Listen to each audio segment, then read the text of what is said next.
पाठक। आज मैं बहुत ही ज़्यादा एक गंभीर विषय पर बात करने हैं। इस कोरोना काल में और कुछ ना सही पर अफवाहों और अंधविश्वास का बाजार बहुत ज़्यादा गर्म रहा है। एक शेर है कि हकीकत को तलाशना पड़ता है, अफवाहें तो घर बैठे आप तक पहुंच जाया करती हैं।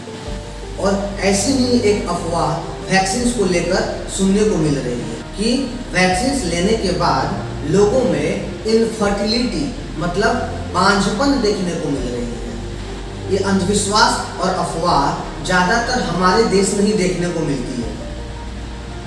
चाहे वो पोलियो को लेकर लोगों में ये अंधविश्वास फैल गया कि अगर हम पोलियो की दवा बच्चों को पिलाते हैं तो वो नपुंसक हो जाएंगे। कौन है ये लोग? कहां से आते? बाद में लोगों को जागरूक करने के लिए सरकार के द्वारा पल्स पोलियो अभियान चलाया गया। जन जन तक ये बात पहुंचाया गया कि बच्चे अगर पोलियो की दवा नहीं पिएंगे तो उनको पोलियो का ज़्यादा खतरा हो सकता है, वो अपाहिज भी हो सकते हैं।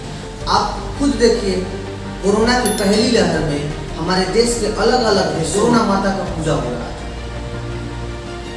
ये भी एक अंधविश्वास ही था लोगों में। अब जो वैक्सीन को लेकर अफवाह फैली है उसको क्लियर देखिए, ऐसी अभी तक वैक्सीन को लेकर कोई भी वैज्ञानिक प्रमाण नहीं है कि वैक्सीन लेने के बाद पुरुषों एवं महिलाओं में बांझपन की शिकायत आ रही है। वैक्सीन बहुत सुरक्षित है और प्रभावशाली है। फिलहाल अभी देश में जितनी सारी वैक्सीन हैं उनमें कोई भी ऐसी वैक्सीन नहीं है जो पुरुषों एवं महिलाओं की प्रजनन क्षमता को कम करता।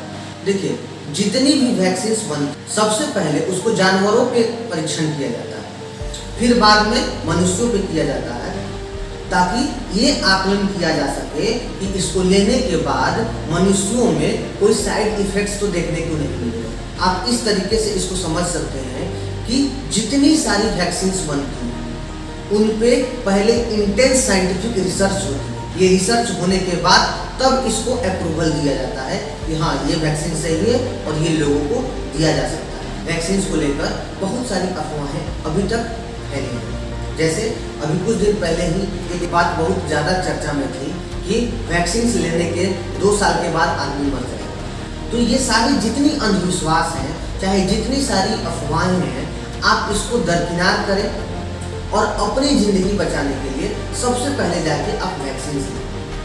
चलिए, अब दूसरा जो सवाल है उसको हम समझते हैं। मैंने बहुत सारे लोगों को देखा है जो अभी वैक्सीन नहीं ले रहे हैं। वो वेट कर रहे हैं कि कोई ऐसी वैक्सीन आए जिसकी इफिकेसी ज़्यादा हो तब हम जाके लें। आप ऐसी गलती बिल्कुल ना करें। अभी देश में 3 वैक्सीन हैं, स्पुतनिक V, कोविशील्ड और कोवैक्सीन। ये तीनों के तीनों जो वैक्सीन हैं बहुत ही ज़्यादा असरदार है कोरोना के लिए। हाँ, इनकी इफिकेसी अलग अलग हो सकती है। जैसे स्पुतनिक V की इफिकेसी ज़्यादा है, कोविशील्ड की उससे कम है और कोवैक्सीन की उससे भी कम है। लेकिन ज़रूरी ये नहीं है कि ये तीनों वैक्सीन कोरोना पे काम नहीं करेंगे। आप ये मत सोचे कि ये वैक्सीन बहुत अच्छी है, ये वैक्सीन खराब है। आपको जो भी वैक्सीन मिल रही है आप उसको तुरंत ले लें, क्योंकि वैक्सीन की इफिकेसी अगर 50% से ज़्यादा होती है तो वो वैक्सीन उस बीमारी पे असर करता है। देखिए, मैंने आपको पहले ही बताया कि चाहे कोई भी वैक्सीन बनती है वो इंटेंस साइंटिफिक रिसर्च के बाद ही तैयार होती है जो उस बीमारी से लड़ने में सक्षम होती है। वैसे ही देश में जितनी सारी वैक्सीन हैं वो सारी की सारी सेफ हैं। आप ये कंफ्यूजन में ना रहें कि इसकी इफिकेसी ज़्यादा है और इसकी इफिकेसी कम है। आप बिल्कुल भी देरी ना करें, क्योंकि अगर आप कोरोना की तीसरी लहर से पहले आप दोनों डोज ले लेते हैं तो आप पूरी तरीके से सुरक्षित हो जाएंगे। और जाते जाते मैं आपको एक अच्छी खबर देता जाऊँ कि भारत में ही बनी दूसरी वैक्सीन जाइडस कैंडिला की जाइकोव डी जल्द ही बच्चों के वैक्सीनेशन के लिए उपलब्ध हो। और आपको ये जानकर हैरानी होगी कि इस वैक्सीन को लगाने के लिए इंजेक्शन की ज़रूरत नहीं पड़ेगी। और आपको ये जानकर खुशी होगी कि जो वैक्सीन है वो 12 साल से लेकर 18 साल तक के बच्चों को लगाया जा सकता है। तो आप वैक्सीन जरूर लें। किसी भी अफवाह, किसी भी अंधविश्वास पे भरोसा ना करें। आप वैक्सीन लें, स्वस्थ रहें, सुरक्षित रहें।